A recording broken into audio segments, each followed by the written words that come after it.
What's up guys, Sal here. So it's happening again. Smartphone companies have started making weird phones all over again. Back in the days, it was Nokia that came out with some weird and unusual design phones. Even Samsung made some weird looking phones. And now it looks like that era of phones is coming back. You might have heard of this already, that Samsung is working on a new smartphone with a motorized camera setup to eliminate notch or holes to have that seamless edge-to-edge display. Well, now we have more information on that courtesy of Steve from OnLeaks. He says the Galaxy A90, which is a mid-range offering from Samsung, will have a motorized setup for the camera, but that camera will have a rotating motor. What this means is that the device won't need separate cameras on the front and back. The same sensor will function for selfies and for the rear camera. It's like a cross between the Oppo Find X and Oppo N1. A clear advantage of this is that the selfies are gonna get way better because now you're taking them with a much better rear camera. It's a well-known fact that the rear cameras are significantly better than the front ones.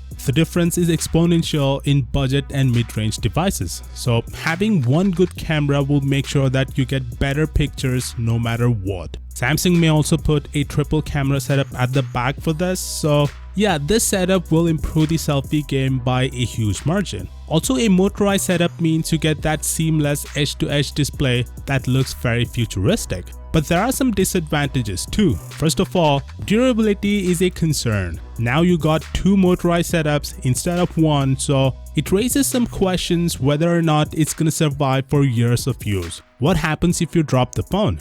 Can the motorized setup sustain some minor drops? It's the biggest mystery I would say about these motorized phones because we haven't actually seen anyone doing some drop tests of these phones. Second is no water resistance, but that's okay since these are mid-range devices, so it's not a big deal. But in any case, it's an interesting approach. I'd love to see how this rumor pans out and eager to see how this mechanism actually works. Samsung has changed its marketing strategy, which is obvious now. They are flooding the market with wide range of devices, and the Galaxy A90 has to be the most unique of them all. We'll see how this turns out. Consider subscribing for daily content like this, and as always, I'll see you all tomorrow.